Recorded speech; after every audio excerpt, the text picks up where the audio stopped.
What's good, everybody? It's your boy Matthew Maley from MatthewMaley.com, and it is time for another installment of Weekly Movie Review. I'm here on my trusty couch. It's almost like my co-star. And it's time to get into another review. This week, I reviewed a Focus film, which I am a big fan of most of their movies. This one is starring Keir Gilchrist, Zach Galifianakis, as well as Jim Gaffigan, Emma Roberts, and even had a little small part by Lenny Kravitz's daughter, Zoe Kravitz, or Zoe Kravitz, not sure which. Comment, let me know which one.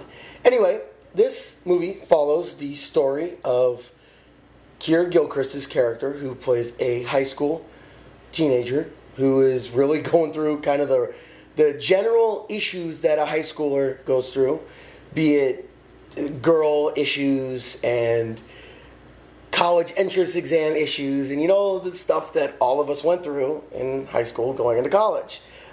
He simply is having constant dreams about suicide, and at one point finally decides that it's time for him to seek some help. He kind of accidentally commits himself to a psych ward that requires a 5-day stay. Where initially he just thought he might be able to, get some pills or something like that to help his urges right then. They decided that nope, he needed to actually be seen, and it really follows a very quirky storyline, if you will, if you can say that. A lot of the Focus films do. They aren't your run-of-the-mill type of movie, and this did a very good job of delving into a lot of the issues that many teens do go through, while not trivializing them. It didn't, in a way, it didn't. I didn't get the feeling that they were like, "Hey, you should be this overwhelmed," but in the same sense, they didn't look at it like, "This is just stupid. You shouldn't be this underwhelmed." If that makes sense. And I actually really like that because, for a lot of people, school can be pretty overwhelming, and life in general can be pretty overwhelming. And it was cool because it did show, Zach Galifianakis' character is another person who's in the hospital, and it really showed, what he was going through as well regarding his family and his daughter and where he was going to go after being in the psych ward. And it followed Emma Roberts' character, who was another teen in the psych ward going through some of her own issues regarding cutting. And I liked it because a lot of movies would either try to pour it on too thick, because obviously it's about teen suicide.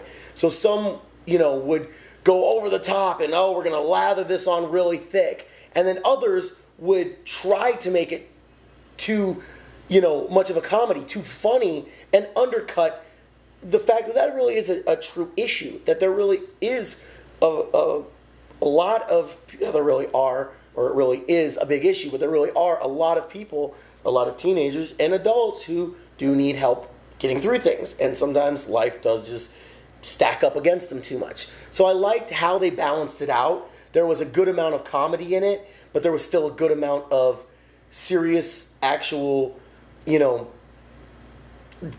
breaking into the mental health field, and I like that. It was a little bit, just a little bit predictable, just a little bit in terms of some of the things they did. But I really liked one of my favorite characters, and it was Jim Gaffigan, who plays his father, and seeing how they made him full of work and constantly away from his family, constantly on his phone, and then when he would have time, he kept harping the same issues that got Keir Gilchrist's character there. And I apologize if I'm not saying his name correct. I was never aware of who Keir Gilchrist was before this, so I apologize if I'm saying his name wrong.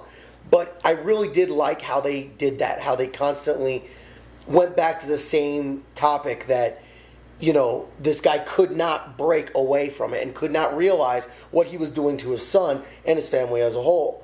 And while Keir's mother did a little bit better, she still had her own ways that she constantly put stuff onto him. So I honestly did like it. I didn't think it was a great movie, which was kind of disappointing because most of focused films are really good. In fact, I can't think of really any that aren't really good.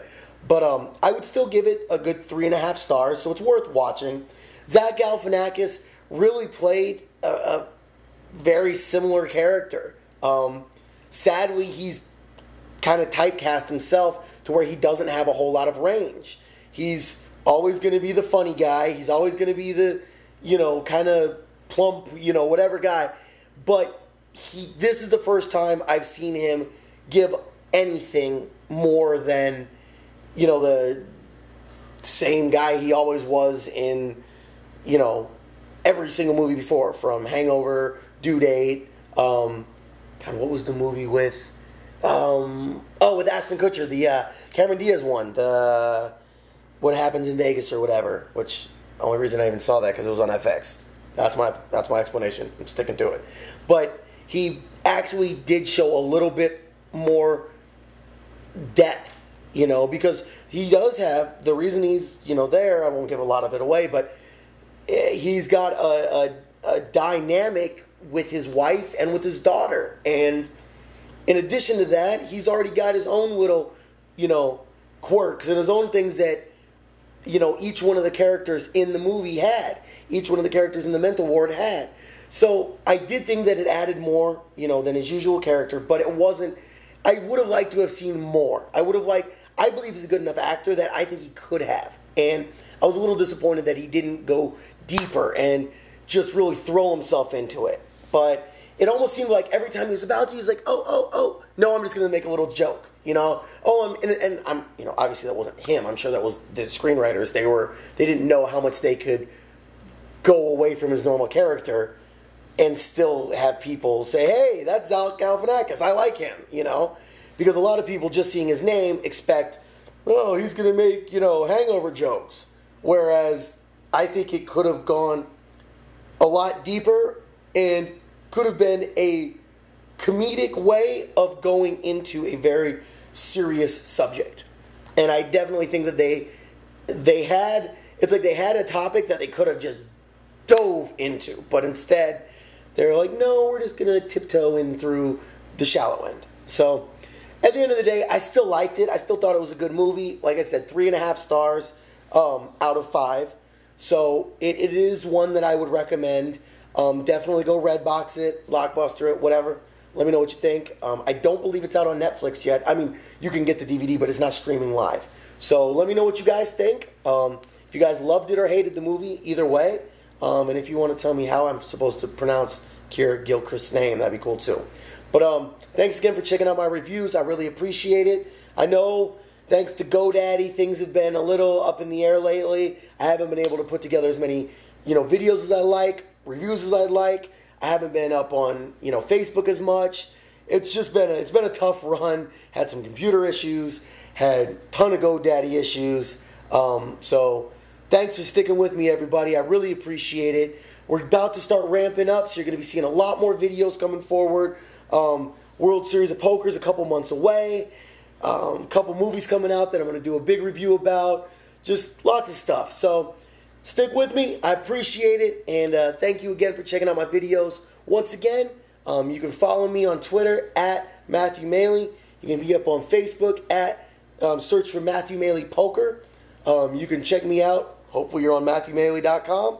And if you're watching it on MatthewMaley.com and you want to get to YouTube, click on the name of the video. It's like up here, I think. Maybe it's over there. I don't know. And that'll take you to YouTube, and then you can subscribe, like, and comment. And I appreciate it all very much. So once again, Matthew Maley, my co-star. That's my couch. And I'm out. Peace out.